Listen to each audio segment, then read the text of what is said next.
Hi, welcome to my channel. इस video में समझेंगे हम रिजल्ट 1। ओके, जो कि आपके आर्य सगवाल बुक में दिया हुआ है क्लास 8 में।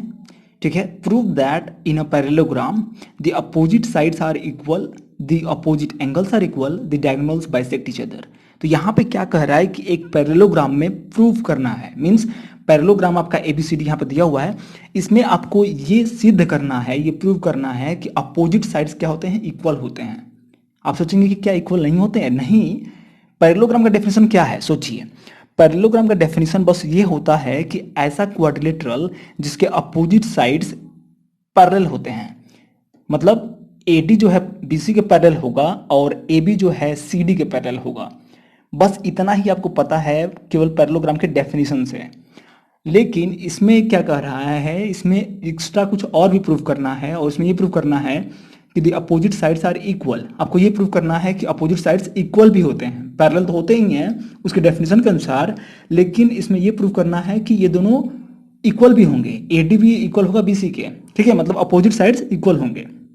और साथ ही साथ ये भी प्रूव करना है कि अपोजिट एंगल्स भी इक्वल होंगे, means angle D is equal to angle B and angle C is equal to angle C, angle A is equal to angle C. Okay, right.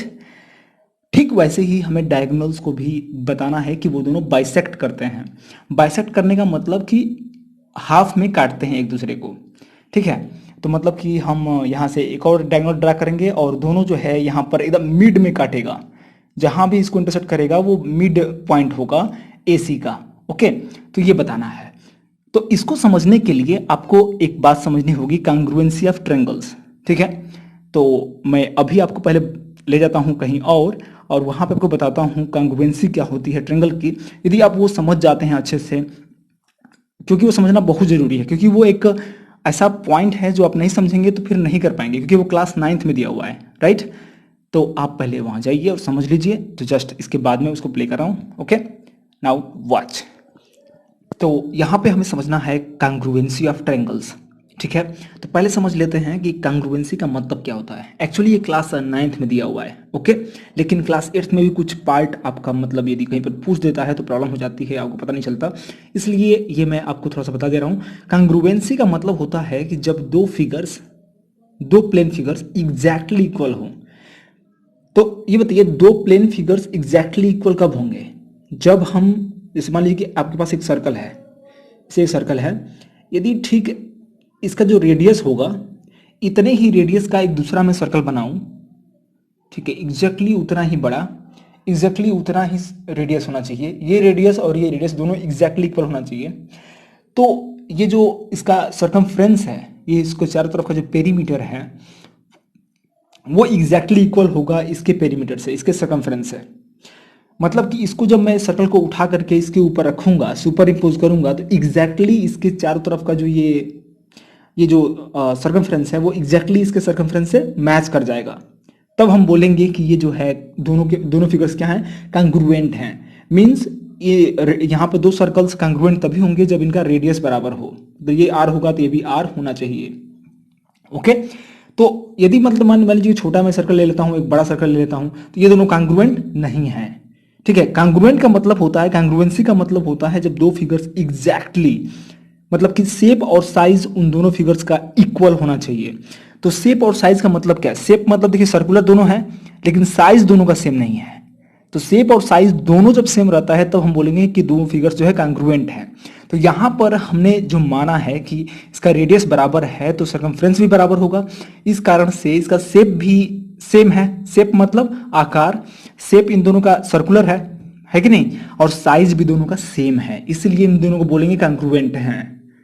और जब दो फिगर्स कांग्रुएंट होते हैं तो उनको बोलते हैं इस तरीके से, हम एक लाइन ऐसे खींचते हैं, फिर एक लाइन और खींचते हैं, तो ये इक्वल टू का साइन होता है, लेकिन उसके ऊपर हम एक कर्वी लाइन ऐसे बना देते हैं, और ये कर्वी लाइन बताती है कि ये दोनों फिगर्स क्या हैं, कांग्रुएंट हैं। ठीक है, तो इसका ये सिंबल बताता है कि दो फिगर्स कांग्रुएंट कब होंगे। ठीक है, कांग्रुएंसी का बताता है। ओके, ये कांग्रुएंट नहीं है तो इसको लिख सकते हैं हम कि ऐसे ऐसे करके यहाँ पर हम इसको काट सकते हैं कि ये दोनों कांग्रुएंट नहीं है। तो वैसे ही ट्रायंगल्स में भी होता है, मतलब किसी भी फिगर में हो सकता है। जैसे कि आप यदि क्वाड्रिलेटरल कोई भी लेते हैं तो दो क्वाड्रिलेटरल कांग्रुएंट हो सकते हैं, उसका भी कुछ क्राइटेरिया होगा।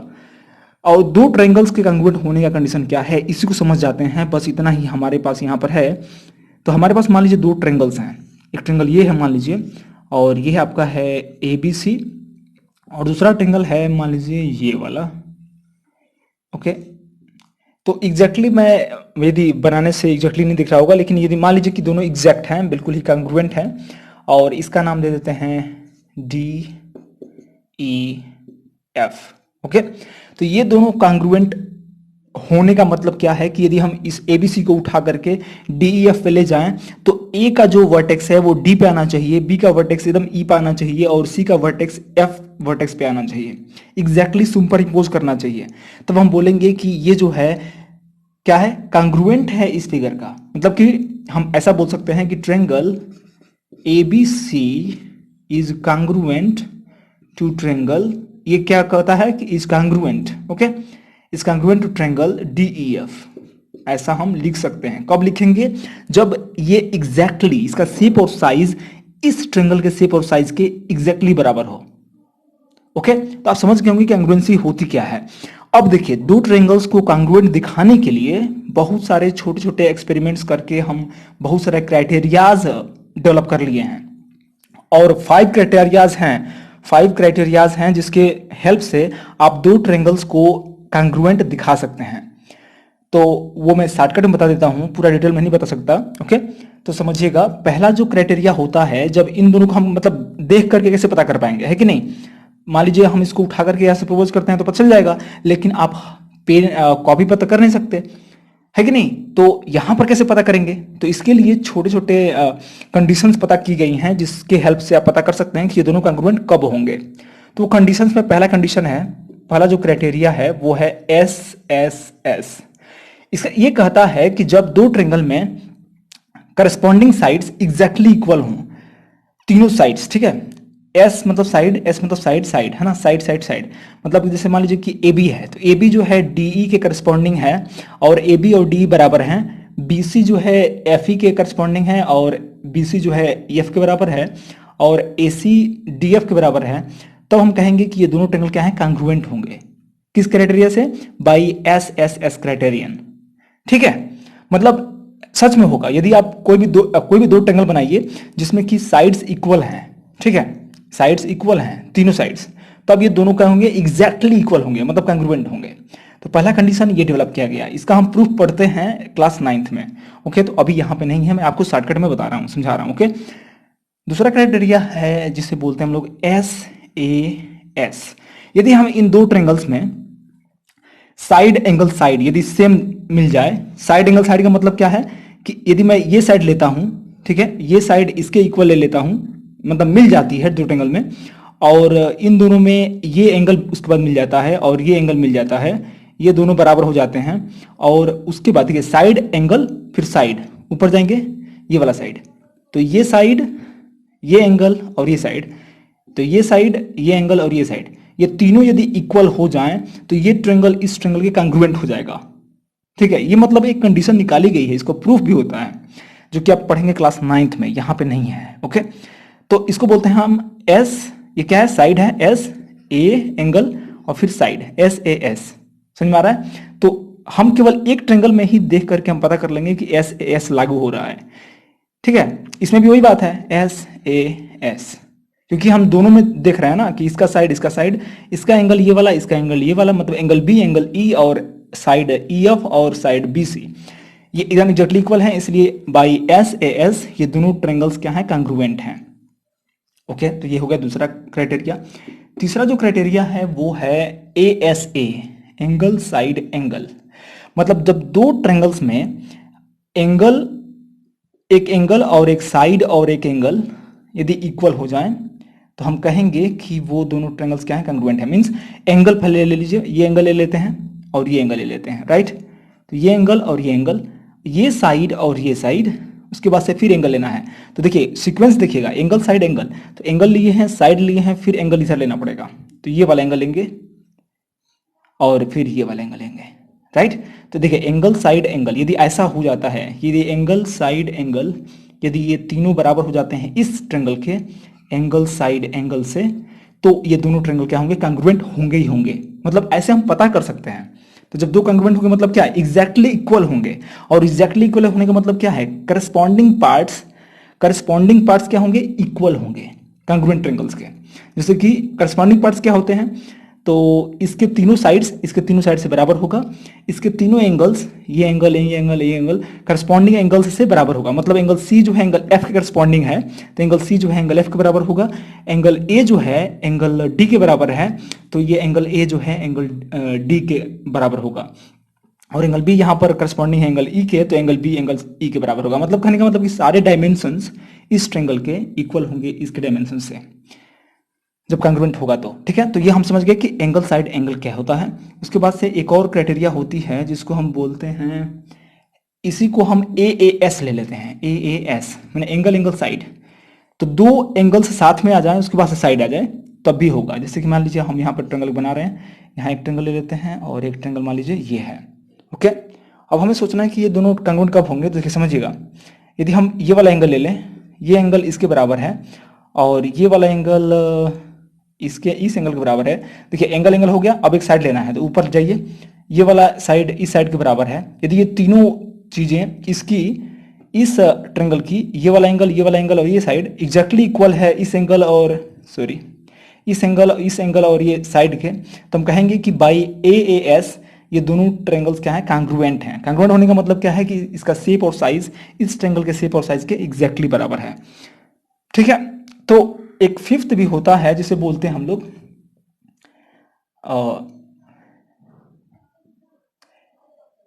H L. ओके, इसको बोलते हैं एच एल, माने हाइपोटेनस एंड लेग। ठीक है, हाइपोटेनस का मतलब कि ये हमेशा ये जो क्राइटेरिया है वो हमेशा राइट एंगल ट्रायंगल में अप्लाई होता है।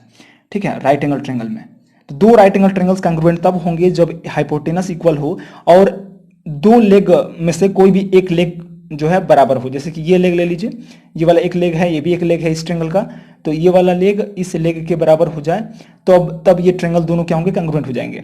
बस केवल हाइपोटेनस बराबर होना चाहिए और एक साइड बराबर होना चाहिए।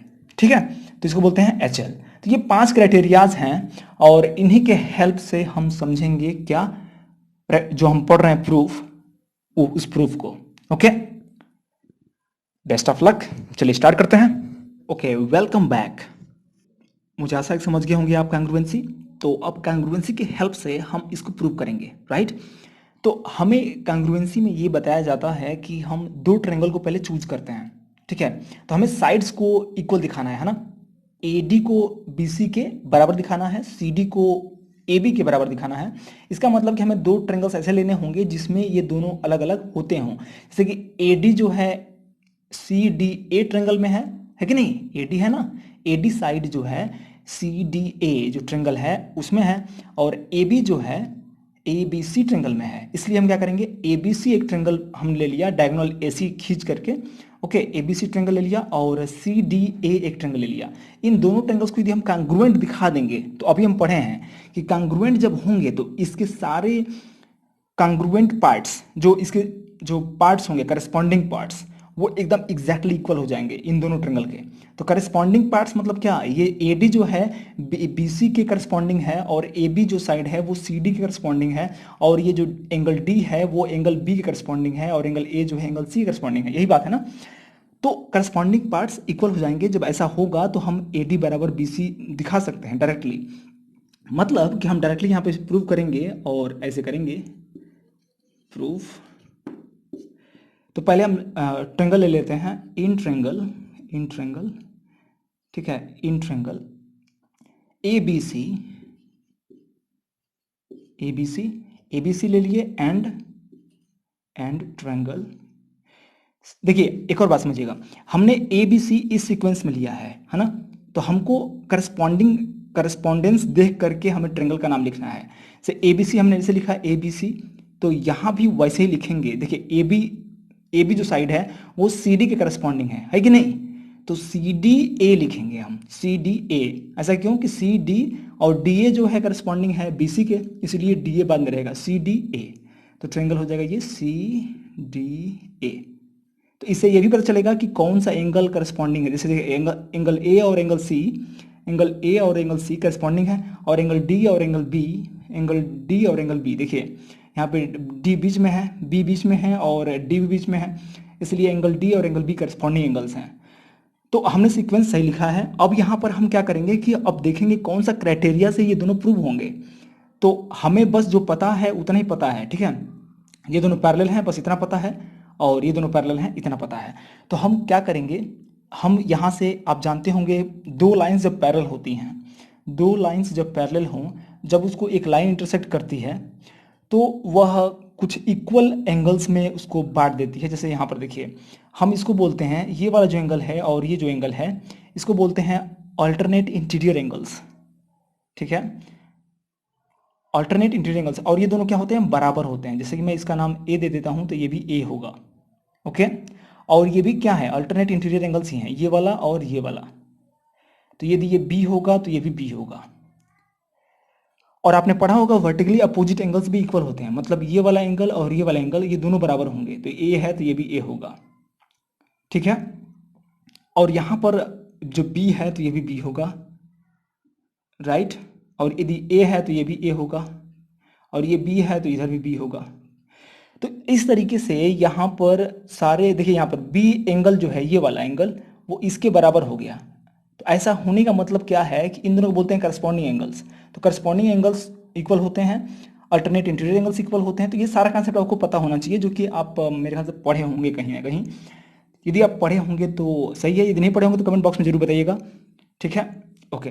तो हम इसके हेल्प से देखिए, यहाँ पर ये दोनों हमें पता है कि सी डी जो है ए बी के पैरेलल है कि नहीं। और ये जो ए सी है वो सी डी और ए बी जो पैरेलल लाइंस हैं इन दोनों को क्या कर रहा है, इंटरसेक्ट कर रहा है। जब इंटरसेक्ट करेगा तो ये एंगल, ध्यान दीजिएगा, ये एंगल इस एंगल के बराबर होगा, क्योंकि ये दोनों एंगल्स क्या हैं, अल्टरनेट इंटीरियर एंगल्स हैं, राइट। तो ये एंगल, इस एंगल का नाम क्या होगा, तो हम लिख सकते हैं बी ए सी। तो angle B A C is equal to, ये इसका नाम रखिए फिर, तो ये हो जाएगा D C A, angle D C A. तो इन दोनों का रीजन भी देना पड़ेगा कि ये दोनों बराबर क्यों हैं। देखिए दो एंगल्स बराबर हो गए इन दोनों ट्रायंगल में, हमें तीन कंडीशंस चाहिए। तो ये एंगल मिल रहा है, पहले एंगल मिल रहा है, फिर अब साइड मिलेगा, ये वाला साइड, ठीक है। दोनों में कॉमन है, इस ट्रायंगल में भी है और इस ट्रायंगल में भी है, ए सी है ना। तो इसका पहले रीजन लिख दीजिए। तो इसका रीजन होगा सिंस ये दोनों बराबर इसलिए हैं क्योंकि ये अल्टरनेट इंटीरियर एंगल्स हैं, ठीक है। अल्टरनेट इंटीरियर एंगल्स, या आप डायरेक्टली बस केवल बोल सकते हैं अल्टरनेट एंगल्स, ऐसे भी बोल सकते हैं। खैर हमें मिल गया एक एंगल, ये एंगल मिल गया। अब साइड देखिए ए सी दोनों कॉमन है, तो ए सी बराबर ही होगा, ए सी बराबर सी ए, राइट। तो ये एक्चुअली क्या है, कॉमन है, since this side is common. तो हमने देखिए एंगल ले लिया, फिर अब साइड ले लिया। देखिए अब यही सीक्वेंस मिल रहा है, ए एस ए मिलेगा, फिर एंगल मिलेगा। देखिए एंगल, फिर साइड ले लिया, फिर एंगल यहां से मिलेगा। देखिए ये एंगल जो है इस एंगल के बराबर होगा, ठीक है। तो हम इस एंगल का नाम लिखते हैं B C A, okay. Angle B C A is equal to angle, इसका नाम क्या होगा, D A C, okay, D A C. तो ये दोनों एंगल बराबर हैं किस कारण से, तो सिंस ये दोनों इक्वल हैं अल्टरनेट इंटीरियर, ये यही कंडीशन है यहाँ भी। तो अल्टरनेट इंटीरियर एंगल्स, तो यहां पर हमने ए एस, यहां पर क्या हुआ था, पहला एंगल लिया था हमने, एंगल, फिर ये साइड ले लिया, फिर एंगल ले लिया। तो देखिए ए एस ए क्राइटेरिया के वजह से ये दोनों ट्रायंगल क्या होंगे, कांग्रुएंट हो जाएंगे, जो कि मैंने बताया है, अभी पढ़ाया आपको। तो लिख सकते हैं clearly by A S A criterion of congruence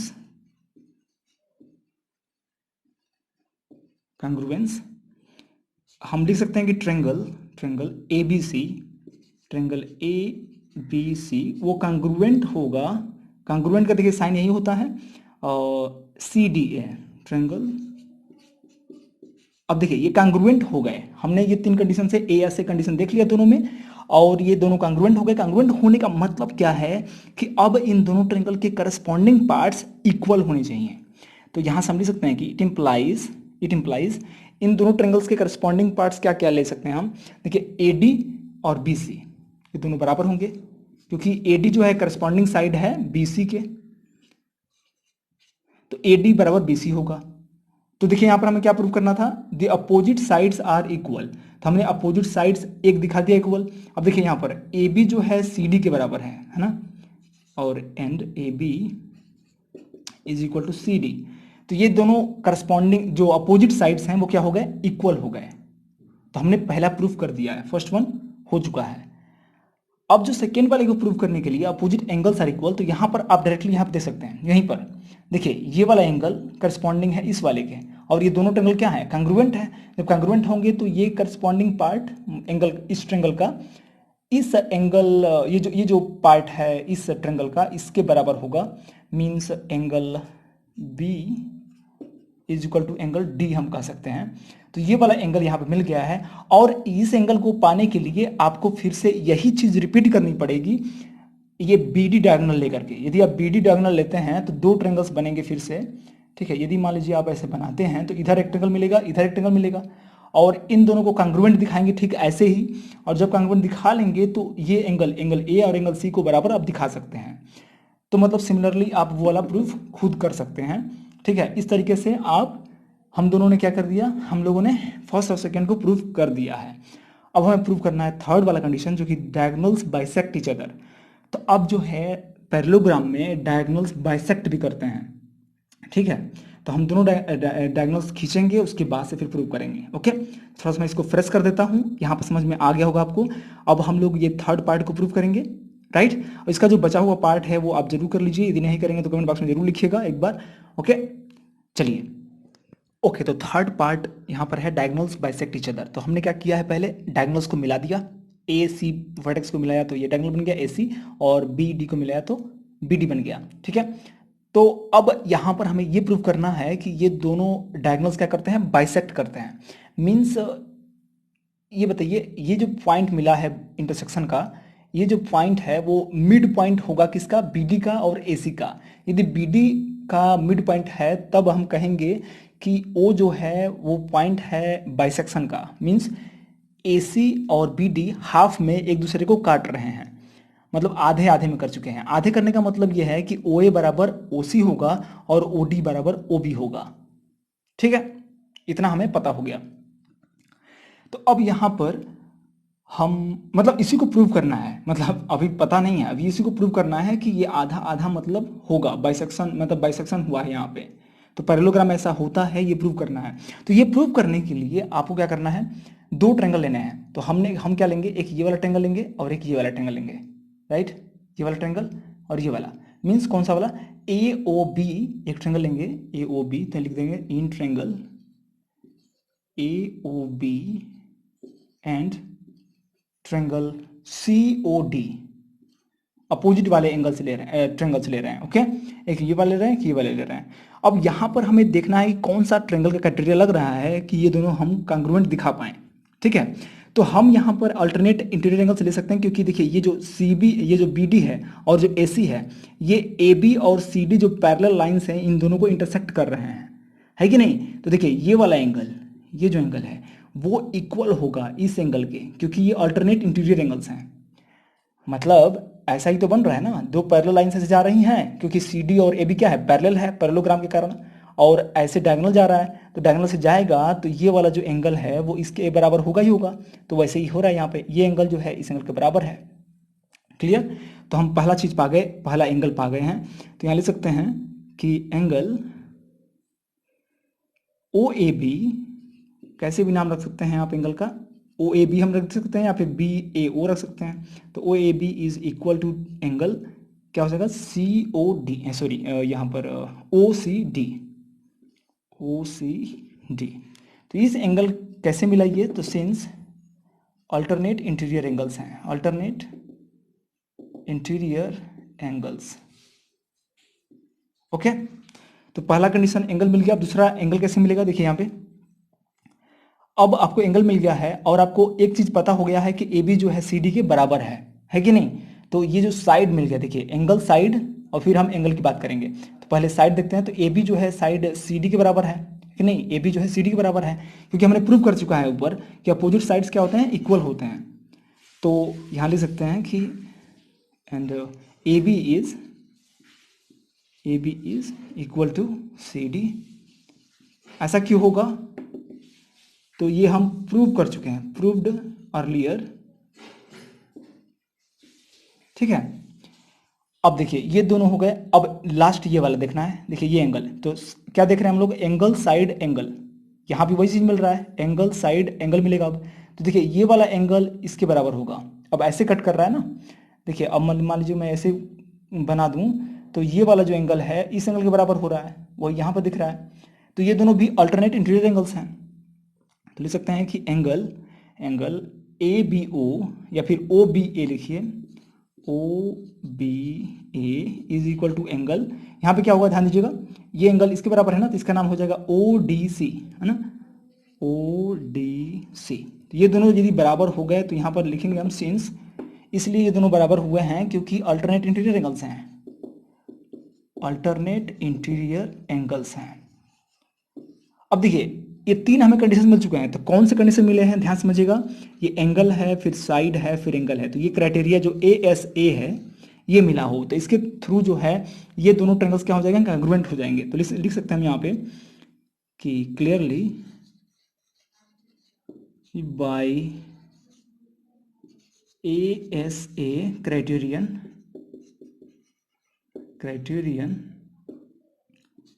triangle AOB is congruent, है ना, कॉन्ग्रुएंट साइन यही है, कॉन्ग्रुएंट ट्रायंगल COD, ऐसा हो जाएगा। अब ये दोनों कॉन्ग्रुएंट हो जाएंगे तो इसके करस्पॉन्डिंग पार्ट्स, यानी इन दोनों ट्रायंगल के करस्पॉन्डिंग पार्ट्स एग्जैक्टली इक्वल होंगे, ठीक है। तो करस्पॉन्डिंग पार्ट्स हमें अब इक्वल करवाना है। थोड़ा सा हम इसको ऐसे कर देते हैं ताकि स्पेस बढ़ जाए। ओके, करस्पॉन्डिंग पार्ट्स ये बताइए, AOB और COD के करस्पॉन्डिंग पार्ट्स कौन कौन है। तो एक तो AB साइड है जो कि लेना नहीं है, मतलब हमें प्रूफ एक्चुअली क्या करना है, डायगोनल्स बाइसेक्ट ईच अदर। तो डायगोनल्स बाइसेक्ट तभी करेंगे जब OD बराबर OB होगा एंड OA बराबर OC होगा। और यहाँ पर हम देख पा रहे हैं एग्जैक्टली कि इस ट्रायंगल में AOB में OA जो है CO मतलब OC के करस्पॉन्डिंग पार्ट है इस ट्रायंगल का। दोनों ट्रायंगल में ध्यान दीजिए बस, OA और OC करस्पॉन्डिंग पार्ट्स हैं। तो लिख सकते हैं कि इट इंप्लाइज OA बराबर OC एंड इधर मिलेगा OB बराबर OD, OB बराबर OD। तो अब ये दोनों क्या बता रहे हैं, यही दोनों से हमें पता चल गया है कि डायगोनल्स क्या करते हैं, बाइसेक्ट करते हैं, क्योंकि ये दोनों बराबर हो गया। बराबर तभी तो होगा ना जब हाफ में कटेगा, तो ये दोनों हाफ में एक दूसरे को काट रहे हैं, इसलिए दोनों बराबर हो गए। और जब बराबर हो गए तो हम कहेंगे कि डायगोनल्स क्या कर सकते हैं, बाइसेक्ट करते हैं। तो आप लिख सकते हैं कि hence diagonals bisect each other. तो हमने ये प्रूव कर दिया है, आप वो लिख लीजिएगा, ठीक है। तो यदि आपको अच्छा लगा सॉल्यूशंस और आपको समझ में आया तो बिल्कुल आप कमेंट बॉक्स में जरूर लिखिएगा और अपने दोस्तों को शेयर कर दीजिए। Thank you so much for watching.